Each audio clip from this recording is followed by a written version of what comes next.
So we moved to all stand-on mowers quite a few years back, maybe 5 or 6 years ago.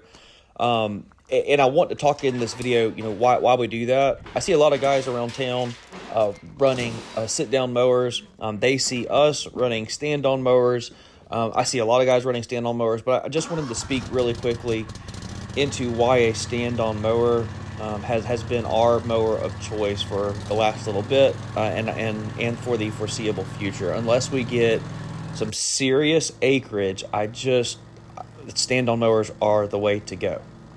Okay, so the first thing that stood out to me whenever we got on a stand-on mower was how nimble they were.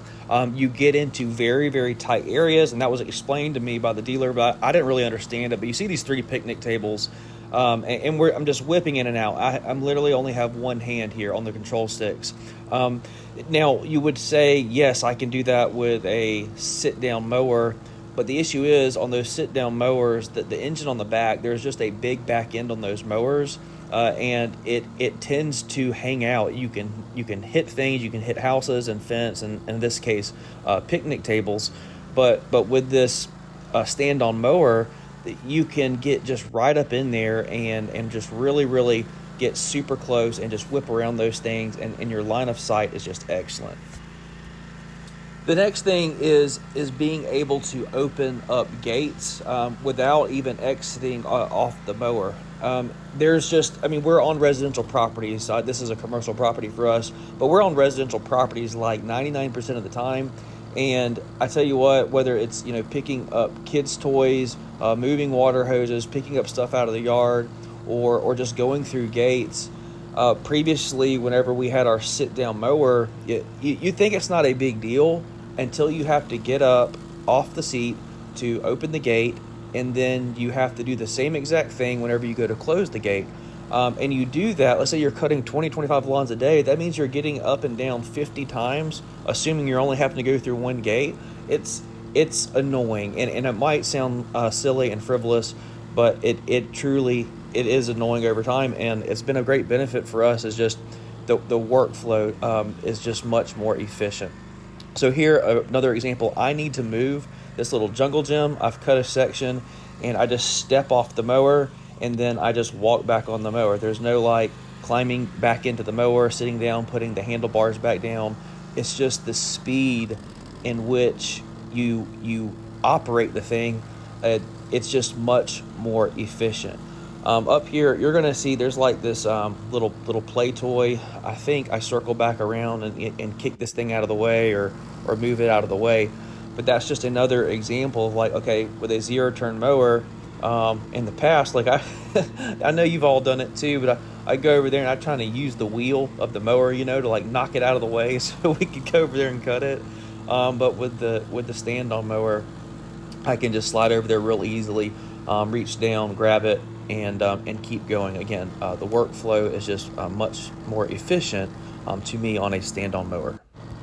Okay, the next thing for me, and I guess this might play off the first one, just being how nimble they are, they have a much smaller footprint, meaning that you can fit more of them on the trailer. It takes up less space on your trailer, and to that point, they are safer to operate, in my opinion.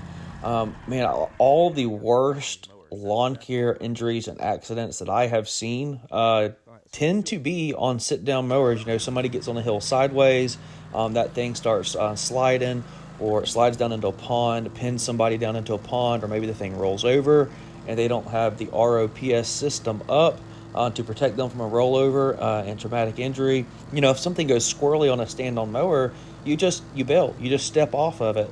You're not getting flipped on the thing. You're not going to turn it over or anything like that with you underneath it. I guess you could, but it's just very, very highly unlikely.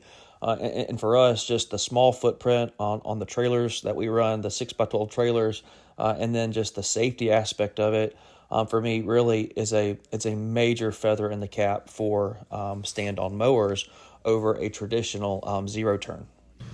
Okay, some of you may disagree with me on this last point, but I'm just going to put it out there. This is just my never to be humble opinion, but it's just the way I feel about it. In our market, at least, most of the more modern, clean, efficient lawn mowing companies are running stand-on mowers. And while a sit-down is still respected and it still it serves its purpose in like wide open acreage, the look of it, and just roll with me here, but the look of it tends to bring down the I'll just say lawn care companies who are using this, they look outdated, in my opinion. That's just the way I feel about it. Maybe that's just in my market, but most of the guys who are using sit-down mowers, it just kind of looks outdated. There's the industry as a whole, in my opinion, is if you're doing residential lawn care, stand-on is definitely the way to go.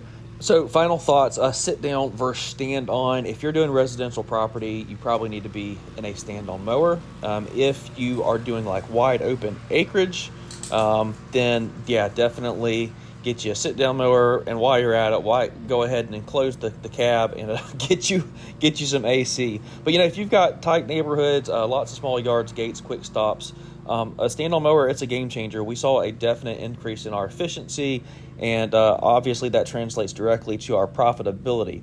And again, if you're on large open properties day in and day out, when you just need to cruise and go, a sit-down is kind of hard to beat. But for my business, a stand-on mower has been a huge productivity booster. If you're in residential lawn care and you had to pin me down and say, hey, what do I get? Get you a stand-on. You're not going to go wrong.